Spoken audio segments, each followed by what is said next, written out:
Mesdames, Messieurs, bonsoir. Bienvenue sur Alizé pour votre édition de 19h. Toutes nos excuses pour ce petit incident technique. Nous sommes le jeudi 25 février. Voici les titres qui seront développés dans ce journal. Suivi des femmes enceintes prises en charge dans le cadre du plan Zika et 20 millions d'euros pour le CHU, les principales annonces de la ministre de la Santé. Record de voyageurs en 2015 à l'aéroport Paul Caraïbes. La nouvelle dynamique en marche avec la desserte des villes américaines par la Norvégienne. Le Vélodrome est en mode fonctionnement Coupe Davis. L'équipe de France était à l'entraînement aujourd'hui. Le journal, Aurélie Ronze. Une visite express, mais une visite bien chargée aujourd'hui pour la ministre de la Santé, Marisol Touraine, avec pour thème le Zika. Pour l'instant, 400 cas ont été identifiés dans notre département. Première étape ce matin, une réunion au SDIS aux Abîmes où elle a notamment annoncé l'envoi de 15 pompiers de la sécurité civile. Les précisions de Karine Gielman. Premier pas de la ministre de la Santé Marisol Touraine en Guadeloupe. À l'occasion de la réunion du comité de suivi et de coordination du Zika au SDIS avec les représentants des services de l'État et des collectivités territoriales, elle a présenté son plan d'action pour contrer l'expansion de la contamination de la population par le virus Zika. La région est toujours en phase de pré-épidémie et bien que 400 cas soient identifiés, seuls 25 sont biologiquement confirmés à la date du 17 février dans 12 communes sur 32. La ministre a annoncé une série de mesures pour faire face aux moustiques tigres, notamment pour soutenir les femmes enceintes. Elles sont très peu nombreuses en Guadeloupe, elles sont plus nombreuses en Martinique par exemple, mais ces femmes enceintes bénéficieront d'un suivi renforcé avec une échographie chaque mois pour suivre l'évolution de la grossesse, et ces échographies sont prises en charge à 100% par la sécurité sociale et la femme concernée n'aura même pas besoin d'avancer le prix de l'échographie, elle sera prise en charge en tiers payant. Rappelons qu'un risque de malformation congénitale, voire de microencéphalie, est la principale crainte à l'échelle mondiale. Autre mesure, des renforts en termes de sécurité civile, notamment l'envoi de 15 pompiers. Lors de cette réunion, la ministre s'est voulue rassurante, mais surtout vigilante. Il est difficile de faire des pronostics. Nous avons un peu moins de 400 cas en Guadeloupe aujourd'hui. Il y en a des milliers, plus de 7000 sans doute désormais en Martinique. Donc on voit bien qu'il y a une dynamique d'épidémie. Cette dynamique devrait toucher la Guadeloupe à un moment que je ne peux pas prédire aujourd'hui. Mais en tout cas, chacun est à pied d'œuvre. En marge de l'actualité chaude consacrée au Zika, une aide supplémentaire de 20 millions d'euros pour le CHU de Pointe-à-Pitre a été annoncée. Et c'est cet après-midi que la ministre de la Santé, Marisol Touraine, s'est rendue au CHU de Pointe-à-Pitre. Elle a rencontré les équipes du service maternité et visité le dispensaire de la PMI, c'est la protection maternelle et infantile. Karine Gielman. Atelier de travail pour évoquer le suivi des grossesses en cas d'épidémie au CHU de Pointe-à-Pitre avec la ministre de la Santé Marisol Touraine et plus précisément au dispensaire de la PMI, la protection maternelle et infantile. Il y a à peu près 50% des femmes qui pourraient être exposées. Donc il y a une systématisation d'échographie supplémentaire. C'est un lieu de débat. Il y a les médecins qui ont exprimé le besoin d'avoir un outil supplémentaire qui est l'échographe pour pouvoir répondre à la demande. Et donc il y a un débat tout à fait normal pour pouvoir évaluer quel est le besoin, quel est le flux, quelle est l'importance et finalement à combien d'appareils et auprès de qui. Mais ce n'est pas simplement une question d'appareil, c'est également une question de compétence. Aujourd'hui, il n'y a pas de raison de s'inquiéter outre mesure. L'épidémie n'est pas là et le nombre de femmes infectées par le virus Zika est très limité en Guadeloupe. Ça sera peut-être amené à augmenter, mais la situation pour le moment est maîtrisée. Nous devons en tout cas mettre toutes les chances du côté des femmes. Dans la matinée, la ministre a évoqué une aide supplémentaire de 20 millions d'euros pour le CHU de Pointe-à-Pitre. Cette aide est apportée moins de 6 mois après le rapport de l'Inspection générale des affaires sociales. Son constat, un déficit cumulé qui atteint 90 millions d'euros fin 2015. Le CHU a besoin d'être conforté. Et c'est pour cela que j'ai annoncé qu'il bénéficierait d'une aide supplémentaire d'un peu moins, presque 20 millions d'euros. Je suis très attentive à ce qu'en Guadeloupe, l'offre de soins hospitalière soit forte, confortée, rassurée aussi dans l'intérêt de la population. C'est une aide en fait de trésorerie, puisque le CHU a un déficit fin 2015 de 80 millions d'euros. Il y a eu 40 millions d'euros d'aides exceptionnelles et donc en 2016, on va renouveler des aides exceptionnelles. La ministre a également annoncé une aide de 2 millions d'euros pour le CHU de Basse-Terre, une aide qui interviendra dans les prochaines semaines. Et la ministre de la Santé sera en visite demain en Martinique. Économie à présent avec la fréquentation de l'aéroport Paul Caraïbes qui a dépassé les 2 millions de passagers en 2015, un chiffre qui place l'aéroport guadeloupéen à la 10e place au niveau national et à la première place dans les départements d'outre-mer. Aujourd'hui, alors que la société aéroportuaire Paul Caraïbes fête ses 20 ans, l'heure était au bilan mais aussi aux perspectives pour 2016. Plus de détails avec Anne-Elisabeth Artsen. Plus de 2 millions de passagers par an pour la 3e année consécutive, avec un record historique en termes de fréquentation, c'est le chiffre du jour. Donc il y a une dynamique nouvelle qui s'est enclenchée. Premièrement par rapport au fait que les compagnies transatlantiques ont mis une offre de sièges très importante pour l'hiver. Donc là aussi ça dynamise la destination. Mais vous avez aussi donc l'impact et l'effet norvégien. Donc depuis décembre, on voit les résultats aujourd'hui dans les résultats de l'aéroport. Cependant, l'aéroport Paul Caraïbes doit continuer à s'adapter à cet afflux de passagers pour continuer à attirer les compagnies aériennes sur notre territoire. Ces améliorations qui restent apportées au terminal sont dans notre programme d'investissement 2015-2020.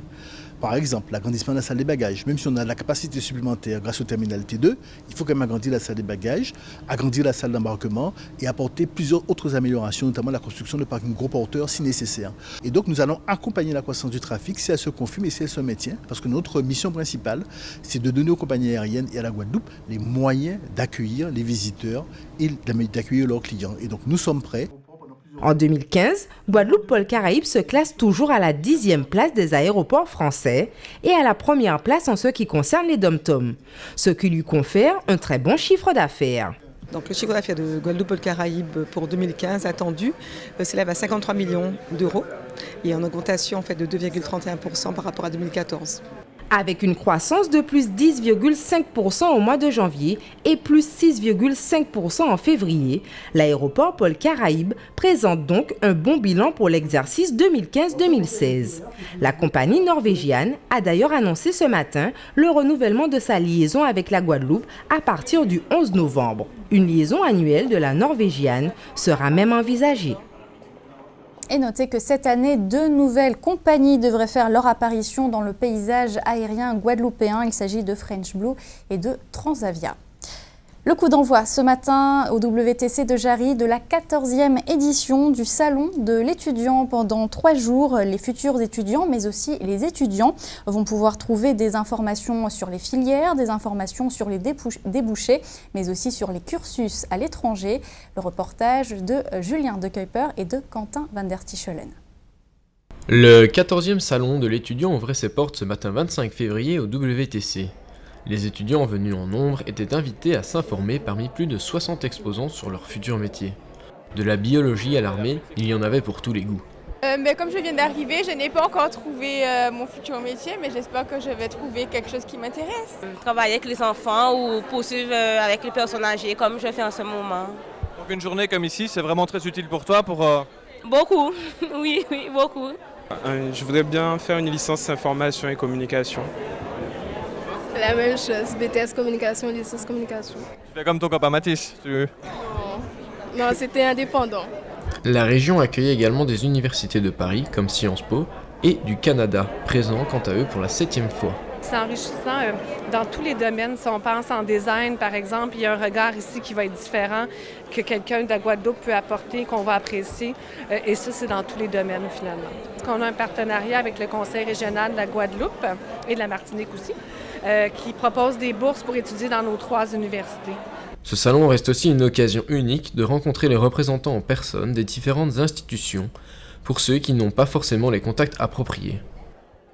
Le salon de l'étudiant qui se déroule donc jusqu'à samedi de 9h à 18h au WTC de Jarry. L'entrée est gratuite. L'ambassadeur de l'Inde en France est actuellement dans notre département. Mohan Kumar a été reçu d'ailleurs dans la matinée par le premier vice-président du conseil départemental, Jacques Anselme. Et puis comme vous le voyez sur ces images, en fin d'après-midi, il a assisté à Capesterre-Belle-Eau à une cérémonie qui ponctue les commémorations liées à l'arrivée du dernier bateau d'engagés indiens. Je vous propose d'écouter l'ambassadeur d'Inde en France, Mohan Kumar, très heureux d'ailleurs d'être en Guadeloupe. C'est mon premier voyage au Capesterre. C'est très important qu'on rappelle la contribution de cette importante communauté, au moins pour l'Inde, mais également pour France. C'est une communauté qui est venue ici dans des circonstances difficiles. Et maintenant, je suis très heureux de vous dire que la communauté indienne est bien intégrée en France et ils sont en mesure de contribuer d'une façon significative aux vies économiques, sociales et culturelles capestériennes. Des propos recueillis par Julien De Kuyper et Quentin van der Stichelen. On en vient à l'actualité dans notre grande région de la Caraïbe. Il sera notamment question ce soir d'énergie verte avec Antigua qui va inaugurer 3 centrales solaires basées sur son aéroport international. Voici la Minute Caraïbe. Bolivie, no a Evo. 51% des électeurs ont rejeté la proposition de leur président Evo Morales de briguer un 4e mandat en 2020. Le président bolivien a admis sa défaite mais précise tout de même que perdre une bataille n'est pas perdre une guerre et qu'il jouit encore d'un socle de 49% des électeurs. Il s'agit de la première défaite politique du plus ancien président en exercice d'Amérique latine qui, à la tête de la Bolivie depuis 2006, devrait alors quitter le pouvoir début 2020. Evo Morales, 56 ans, avait promis lundi de respecter les résultats, quels qu'ils soient. Les accusations de corruption à son encontre ont largement contribué à avantager le non. Evo Morales étant soupçonné d'avoir usé de son influence en faveur de son ex-compagne, Gabriela Zapata, âgée de 28 ans, dont l'entreprise a signé des contrats avec le gouvernement pour des centaines de millions de dollars. Antigua, aéroport solaire. C'est ce qu'on appelle un projet pionnier. Antigua va inaugurer cette semaine 3 centrales solaires basées sur l'aéroport international VC Bird. L'installation comprend plus de 12 000 panneaux photovoltaïques développés et construits par une société basée au Royaume-Uni, PV Energy Limited. Les centrales vont générer jusqu'à 4,645 MW par an, économisant plus de 3 000 tonnes d'émissions de CO2 sur l'île. Le Premier ministre de l'île, Gaston Brown, se réjouit de cette initiative qui contribue à faire d'Antigua une île plus verte et plus puissante.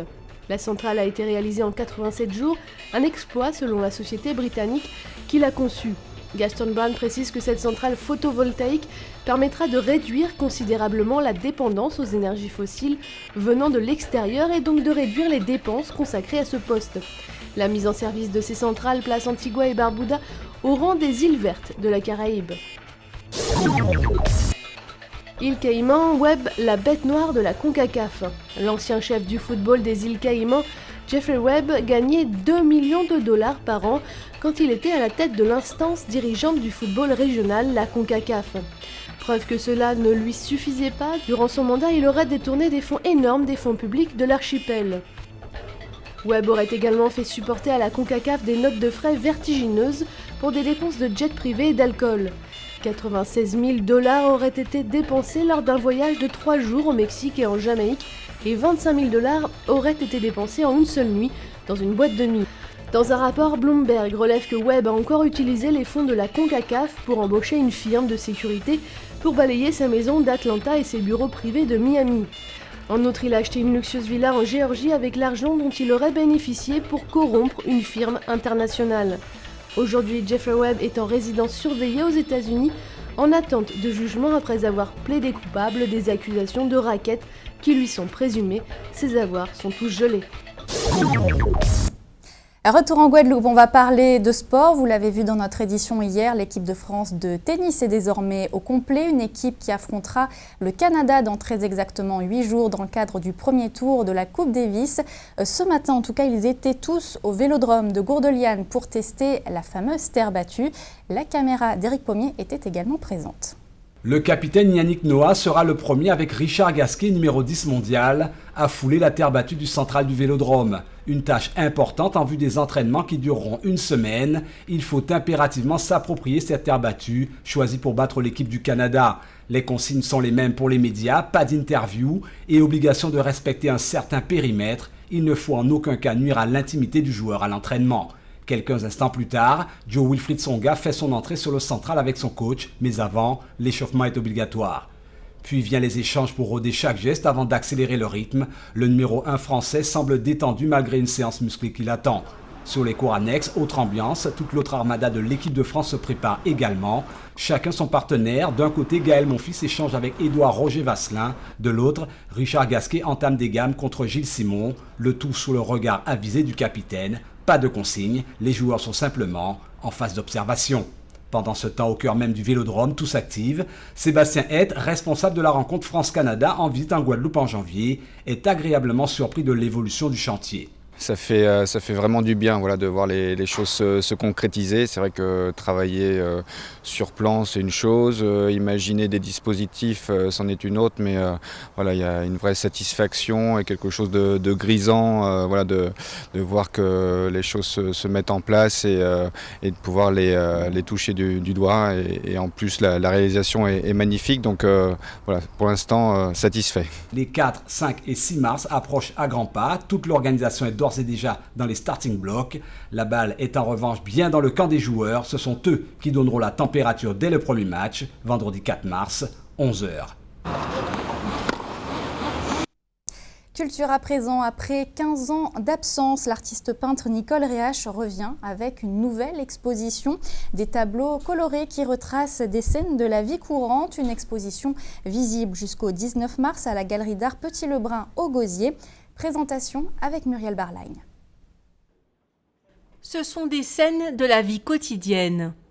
Un cordonnier, des couturières, un bar et ses clients, des éclats de vie capturés au fil des promenades de Nicole Réache. L'artiste autodidacte aime peindre la Guadeloupe. Une Guadeloupe d'aujourd'hui, encore authentique, proche de ses traditions et de son patrimoine. Cette atmosphère de simplicité dans laquelle la ville s'agite depuis le matin jusqu'au soir à travers les pacotilleuses, les marchands ambulants, le vendeur de snowball et puis les événements qui parcourent la ville au gré du calendrier républicain ou religieux, c'est-à-dire la messe des cuisinières, le carnaval. Nicole Réache a choisi l'art figuratif pour retranscrire les atmosphères qui la marquent.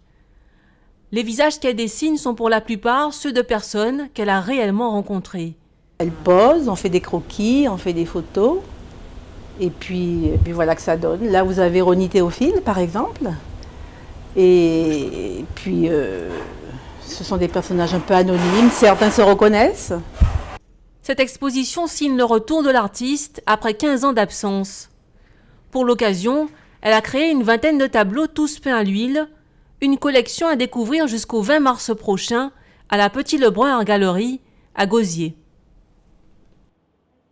On termine avec vos prévisions météo pour demain matin. En Guadeloupe, bonne nouvelle, le soleil brillera pour tout le monde, pas de jaloux. Les températures seront comprises dans la matinée entre 25 et 26 degrés. C'était le journal de la rédaction. Merci de votre fidélité. Encore toutes nos excuses pour cet incident technique au début de cette édition. Dans quelques instants, vous allez retrouver votre rendez-vous sportif quotidien Minute Sport suivi du journal de TF1 et des pronostics hippiques de Prévert-Mayengo. Votre soirée sur Alizé, un téléfilm intitulé Le choix du cœur. Pour ma part, je vous donne rendez-vous demain à 12h30 pour toute l'actualité locale et régionale. Excellente soirée sur Alizé.